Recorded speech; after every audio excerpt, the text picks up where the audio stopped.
Tinokugashira muchirongwa chenyu. I hope you had a wonderful weekend, a long weekend. Aiwa ndoziva kuti makambozorora chinhu chinodikanwa. Muzuva ranhasi tine nyaya dzakati kuti regai titange nenyaya yekutanga. Ndakaroorwa tikagara 7 days tisina mwana. Zvairamba, mimba dzaisabata, kana kutombojamba mwedzi hapana. Ndakazojamba kutewera, ndakafara kwakuenda kuchipatara zvedu. Ndakaonekwa kuti nhumbu yawapo. Takawirirana nemurume kuti hatisi kuzoudza vanhu kuti ndozvavapo. Takagara zvedu, nhumbu yapa 8 months. Foni yakafonwa naamwene wangu vakati ndiri kufara singaiti. Mwari vandipa muzukuru murume. Akabvunza murume wangu akati ndiani abetserwa mwana. Vamwene vakati handi mukadzi wako ane nhumbu yakutoda kuzvarwa. Murume akazviramba, asi amai wake vakati ndamirira kuroorwa nemurume wangu wamuchazvara. Ndakabvunza murume kuti mama vakaudzwa nani zvenhumbu. Akaramba kutaura chokwadi. Ndakatanga kufunga zvakawanda. Ndakazvara mwana mukomana zveshuwa. Mwana aane 3 months. Amwene takaona vasvika natete nesista yahabhe. Tanga tisina kuvaudza, asi sista yahabhe akatombouya kuzoona mwana. Chavakaita vachisvika vakati saka manga muchiviga kuti ndisaziva kuti kwane mwana. Manje hapana zvamakaita. Vakanditorera mwana mumaoko angu vakati ndipe murume wangu ndauya kuzomuona. Tingobata mwana akatanga kuchema. Vakamboedza kumunyaradza vakabva vandidzosera. Mwana akatanga kupisa muviri zvekutogwina akuramba kuyama. Mangwana makuseni ndaida kuenda kuchipatara, ndo pakafa mwana wangu. Vamwene vakangoti mwana achingobva kuvigwa vakabva vakwira bhazi ndokudzokera kumusha. Tete ndivo vakambosara. Kubva ipapo ndiri kungoenda kunguva. Ndaane 6 months. Ndafunga kumboenda kumba. Murume akangonyarara kuti ngatifambewo. Anoti unoita bho, ngatimbomira tione. Nyaya iyi ndine mibvunzo yakati one day. Number 1, vakagara 7 years vasina kuita mwana. Saka pavakaita mimba vakati hatisi kuudza anyone. We are not telling anyone. We understand that. Then after that gogo ndokubva vazofona vachiti kwane mwana mukomana. Hatizivi kuti gogo vanga vaudziwa nani, kuti vanga vaudziwa nemwana womukomana here kana kuti nana tete ameno. Asi gogo vakazviziva. My caution goes on when mwana azvarwa. They did not tell anyone kuti mwana azvarwa. Ndo zvinoitwawo here mumhuri mogara 3 months musina kuudza gogo vamwene. Ipapo hangu handisi kuti vamwene vari right kana kuti vari wrong, asi mungagara 3 months maita mwana morega kuudza gogo. All right, handisi kujaja. Tobva ipapo gogo ndokubva vazouya vakati hamuna kundiudza, manje hapana zvamakaita, ndokubata mwana. Kubva pavangobata mwana ndokupisa muviri. After that mwana ndokubva ashaya. Saka pane zvakawanda zvavasiri kutiudza apa, kuti maybe vanga vagara vachiziva kuti kushaya mbereko kwavo kuri kukonzegwa ngenyi. Vanga vasina kutiudza, kuda maybe ndosaka vanga vasingadi kuudza vanhu. Then toenda pakuti after mwana avigwa gogo vakabva vadzokera mama ndokusara vachienda kunguva kusvika 6 months. Saka tingati gogo ndiwo here vava vachiitisa kuti mimba isabata for the past 7 years. Tingati gogo ndiwo here vakaita kuti mwana afe. Kubva pavakabata mwana akachema, mwana akamuka akafa mangwana. Haisi coincidence here. Aiwa kungobvunza ka plus handimoziva kuti sevanhu tinofunga we did not prove that gogo muroi. Handiti saka ndiri kungobvunza, ndomubvunzo yandinayo. Panongosara pane mubvunzo. Handiziviwo kuti munozvionawo sei nyaya iyi, asi ndozviripo. Regai tipinde munyaya dzedu dzekureba. Aiwa dzekureba tinadzo. Tete makasimba here? Murume uyo akanyora achigadza nekuromba nemudzimai wake. Ndamunzwira tsitsi zvakanyanya kutovhaira nekuromba. Manje nesuwo vakadzi tava kuromba, ende kuromba kwacho ndoromba right under your nose zvekuti hautombofungi anything. Ndinotanga ndakubikira mushonga yekuti chero hama dzako dzikakudza kuti mudzimai wako ari kushandisa mushonga haumbofa wakazvibhilivha, ende unenge uchitovarambira kuti wangu hadaro. Iniwo ndakaromba nemurume wangu kumuita chikukuvatavata chaicho. So zvakaitika tete ndezvekuti ini ndagara ndiri mubusiness rebulk buying, zvinhu zvakaita sehembe and household material. Ndakabatirwa container kaviri kese nezimira tete ndichibva ndagara mumaice. First time parakabatwa tete ndakatanga kushandisa mari yaiva ma-savings kaupenyu kakatombobalansa mbichana. Second time ndakapera power tete kutadza kana kuwana mari yechingwa. ndakatanga ndichabhadhara chikwereti nechikwereti, zemana ndaona kuti ndaingotenderera panzvimbo imwe chete, hapana chaifamba. Ndaona kuti mwana asingacheme anofira mubereko, ndikabuda musaga kune mamwe madzimai ataiita nawo zvebulk buying kuti vedwe njunga dziri kurema, mbudzi kuzvarira pavanhu hanzi nditandirwe imbwa. Vamwe ndivo vakasenda ma-words of encouragement, vamwe ndivo vakaisa mavhesi. Aiwa zvemavhesi ndaiva bhoo, ndaive ndakavadzidza kukatikasi. Ndaida solution fast nokuti mabills aida kubhadharwa. Paitoda solution faster nokuti gomba racho mavhu ainge ava kundisvikira muhuro chaimo. Saka Shamiso umwe wataita group buying naye kubva kuChina akanditi kune kumwe kwaaimboenda kana ashushikana kana ndaiva interested. Aikaka, ko Shamiso aikutaura seizve? Of course I was interested. Ko imwe option yandainge ndinayo ndeipi? Pastage yandaive ndiri yaiva chamuka inyama tete, chinouya chinoona inini, kusiri kufa ndekupi. Akanditi ane kwaaiziva kwakamboenda mushure mekunge zvinhu zvasunga. Imba yainge atora tikwereti kubhengi yoda kutorwa. Ainge asoterwa zvinhu zvake zvikatoita. Hamuchiona katete, ndizvo zvendafunga mupfungwa dzangu. Madzimai eumhare mupenyu hwangu, kunyura Container Heights Kids Game, marecovery acho aitoda kuti paite minana. Takaronga gwendo tikaenda kuGokwe kune imwe n'anga ine mukurumbira. Nemhaka yei ndakasaridza kuenda kun'anga iri local instead yekuenda kuna Nigeria uko. Ndaida wepadhuze kuitira kuti kana pane chakanganisika ndinodzokera for soap and top up deals. Ndakananga Gokwe tete, ndikasvika pamusha pen'anga iyi. Yakandiudza zvekuita, asi ini ndaiva broke to the last number. Ndainge ndisina mupiro tete, mari yese yainge yapera ndichizama kuhasla. So nokudaro pamupiro ndakadecida kusacrifice urume wemurume wangu tete. Chero nhasi tikazonzi tasiyana, murume wangu hafi akabata mwana mumaoko ake, ende sekuru vainge vandipa mushonga wokukurungira murume wangu, hafi akamutsa musoro chero zvidii. Ndiri kuita mari yakasvinura. Vamwe vangabvunza kuti saka haudiwo mwana wako here? Ndinaye mwana wangu wandakamitiswa ndisati ndapinda mukamarriage kenema. Ndanga ndagara ndiri ini ndichishandira kamukono ketsamba rafuta. Saka yava nguva yekuita payback manje. Handingafonyeki musana iye achichinjanisa mota dzaasingazivi sosi yadzo. Container rangu ndakadzoswa, business rangu riri kufaya. Komufudze urume hwemurume wangu wakaitwa kumwaiwa chaiko. Hama dzake dzakambomufambira asi anotondirambira chaiko. Ndakaita kumukwidibira mudengu seuko. As long as mishonga yangu isinga affecting mwana wangu, it's suffer continue tete. Haisi hama yangu yekuti ndingamunzwire tsitsi. If you scratch my back, I scratch yours. Zviri simple one tete.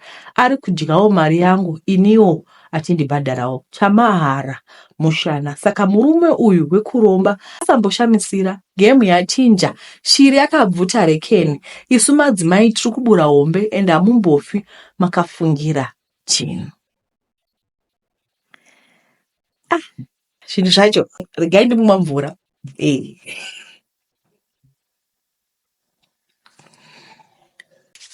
Tina brother vakanyora tsamba vachitaura kuti aiwa ivo vakaromba nemudzimai wavo, vakaisa hunye muchibereko chemukadzi wacho, mudzimai wacho anobuda mvura zuva nezuva, havaiti mwana nechakachakati. Madzimai ari kuvuya kwaibodo zveregai tikuudze shiri yakabvuta red cane. Isusu nesuwo tinozvigonawo. Ihlai Mwari, ingoziva kuti ndozviri kuitikawo pachapa, asi isu semaKristu tinongoti fear God and give him glory. Regai kubata zvinhu izvi, because in the end zvinozokupisai. Regai ndingogadzira cheya yangu. Tazviona mani kuti cheya ikanyaenda pasi. Alright.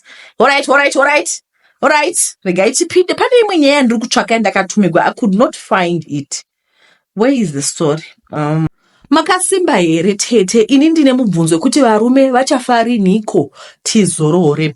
ini ndakaradziswa tete nehono yangu mushure mekunge ndava a loyal and supportive wife kuna baba vekwangu tete kwemakore ndichishingirira. Handiti ndizvo zvatinodzidziswa kuchina chemadzimai kuti imba inoshingirigwa. Tete takatanga tiine poto imwe chete tichimirira kuti chimwe chibve tobura toisa chimwe, zvimagumbezi zviviri zvakaumbuka tete chipramastovhu aya aizwa parafini achisvibisa mumba tichivata pasi chaipo uchimuka munhu mbabvu dzogwadza. Komakomo andakaenda tete ndichinamatira kuti upenyu huchinji. Nhamo yaizikanwa pamba pangu nemunhu wese yainge yakaoma tete. Upenyu hwakatangawo kusanduka mbichena mbichena tete kusvika tavawo nekaupenyu kari comfortable. Tete pakaita murume wangu mari ndipo pakatangira maproblems edu nababa Keith. Baba Keith vainge vasingachauyi kumba on time, vainge voshura kuonekwa semazino ehuku. Indakatanga kusemwa tete ndoonekwa senge chembere, senge munhu asina baba tete. Baba Keith vakanga vatanga kusavata pamba. Ndakazonzwa kuti vava neva mu2K vavaifambidzana navo. Tete mwana yeye aiva disrespectful, manzwa. Maitiro ake ose aive kundisvotesa, kufona pakati pausiku, kuuya kumba kwangu achiimba adiwa ilaki rake, adiwa usamuzvonde. Apa dambudziko raiva nasisa vandere kuti vaive nesapoti yebaba Keith, ini ndini ndainge ndatova muvengi wavo. Ndakazonzwa baba Keith voti kwazvarwa mwana uye ndinofanira kuzvigamuchira sezvazviri. Zvinova mu2K vaizenge vakwira pamusoro pedenga vachioneregwa vatete. Ndakambotanga ndichada kunyarara ndikaona kuti no man, it's getting out of hand. Ndakambozama kuti rega ndibatire small house mushonga, asi no man, am2K ainge asinganditori serious. Ndaifanira kubata panorwadza chaipo. Saka ndakakwira bhazi tete ndikaenda kuna mbuya vangu kubinga, ndikanochema ndiri pamakumbo ambuya vangu. Shuwa here imba yandainge ndashingirira yainge yotorwa nevachenjeri. Ini ndakangosvava seshisha. Tete mbuya vakandinyaradza vakati ndinyarare vaizvogadzirisa nyaya dzangu. Mangwana tete mbuya vakandipa mushonga vakanditi ndisataura zvizhinji nditambe ndakachenjera, chinouraya hachitauri. Tete mbuya vakanditi ndinokanda mushonga payadi ndinyarare. Vamu2K vaipota vachiuya pamba pangu nemwana vachiti paiva pamba pababa vake. Oh nhai, ndakaita zvandainge ndaudzwa nambuya vangu ndikanyarara zvangu. Mwana akauyiwa naye payadi tete achitofamba zvake. Mainini vamu2K vachifamba vakamisa diti kunge ngarikuni nekuvhura mapapiro kunge pikoko. Ini zvangu ndainge ndakayeva tete kwapana zuva risingasvikika. Zuva rapera, mainini vakadzokera kumba kwavo. Papera mazuva 3 ndakanzwa foni yorira, hanzi mwana ari kungokwenya vatete. Skini yemwana yakatanga kuita senge yechidhambakura kana muchiziva. Chinogara mumuti so chine makala. Asi mwana anga asina hake makala, asi ganda rake rainge rashata zvekuti. Vakatoenda kumadokta hapana chakabuda, kumadhematologist pamusoro hapana chakabuda, kunoshandirwa kumapostori tete hapana chakabuda. Mwana akangogara achichema, skini ichibuda ropa. Kokugwabvura handichatauri tete. Zvino sisi am2K vava kungogara mumba vachitarisa mwana. Ende tete ina handisi kuzodzora tsvimbo nekuti gudo rabata kumeso. Handiti aida kutora chingwa pamuromo yevana vangu kuti vatambure. Vamwe vari kubvunza kuti dai wakadhila nehono yako. Ndaigona kudaro, asi kuganza kwasisi vamu2K achititukirira kwanga kwava kuenderera mberi semupendero wejera. Hanti aida kuzviita muhadhi, ngaachizviita muhadhizve. Chero mwana akafuma akafuka rake ega, ini handitsvaki. Hauyi kuzodya ziya rangu pedzezve wondishainira, kwetezve hatidaro.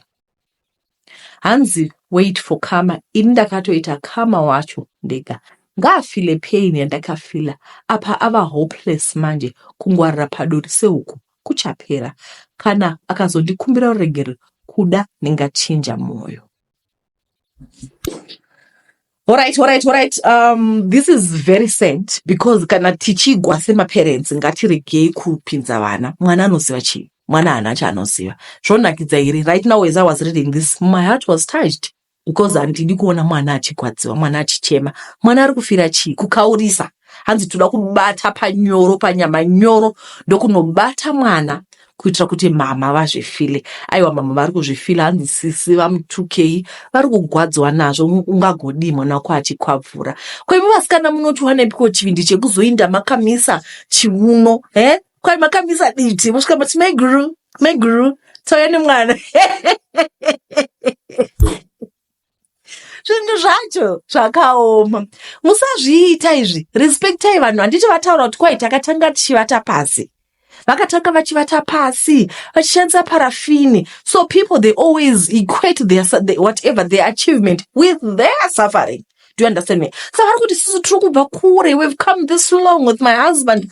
All of a sudden, iwe mu2000 wapindira ndokuvhiringidza imba yangu. Zvikaibodoche pano hatidaro. Handiti mozviona. Zvinhu zvisingazonakidzi manje kana takudii kana takupinza vana. Inini amai guru panyaya yose iyi ndiri kungokushorai chinhu 1 chekuti makapinza mwana padhudhu yenyu.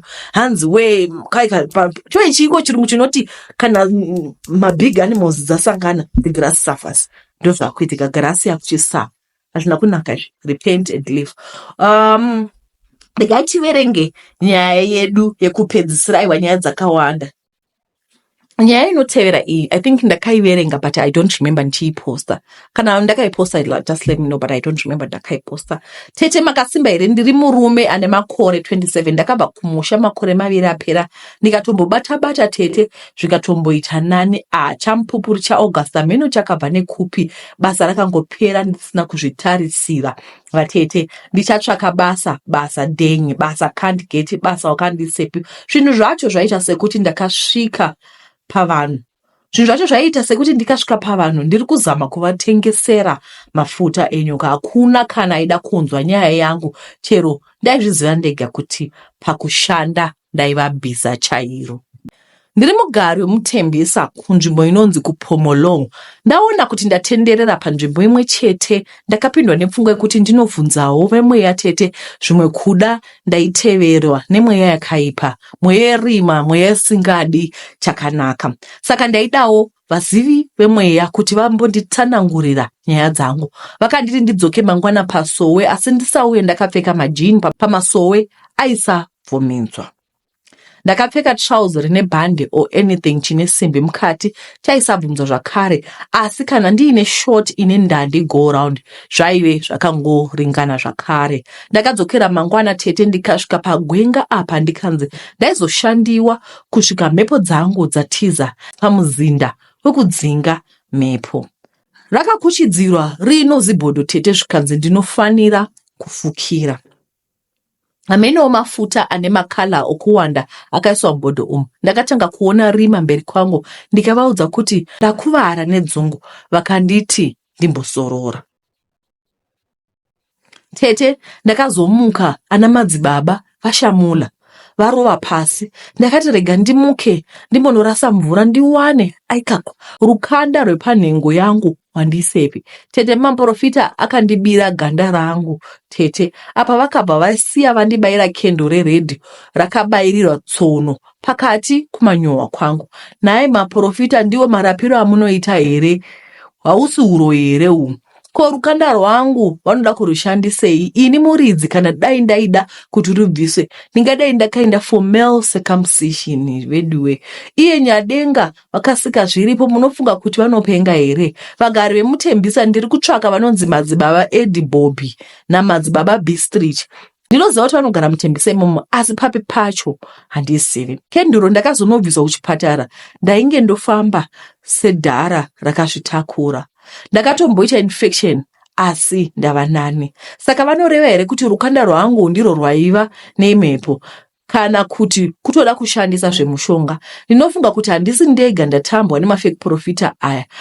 Asi hatingaregi chivi chichienderera mberi. Hapana mhepo dzavakabvisa nokuti basa racho harisati ravapo. Asi ndichatoshanda basa rekuvatsvaka kuti vandiudze kuti rukanda rwangu ruripi ende vari kuruitisei.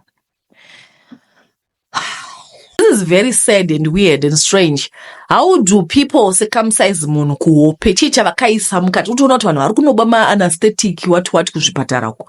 Unovatisa munhu ugomucheka foreskin agomuka agotadza kana kuhwa kuti foreskin hapachina. Panonowetaona yezvo zvondasara nechironda. Nai vedu wei, what is that? Isu semhuri yeZimbabwe ngatidzidzeiwo kuti we all go through seasons. You guys, seasons are hard. Seasons are difficult. You go through seasons, but you have to go through it. I'm actually one of those people who are going through a season, and it's hard. But I'm not going to leave this place to say it's just a season. And iti ruva chairo iri rinenge riri green. Mangwana rinomuka raoma rara. Pane padoma. Mangwana rinomuka rakaoma kudai. Asa zvire kuti harizoiti green zvakare, hanzi like burnt grass. I'm talking to somebody who's going through a season just like me.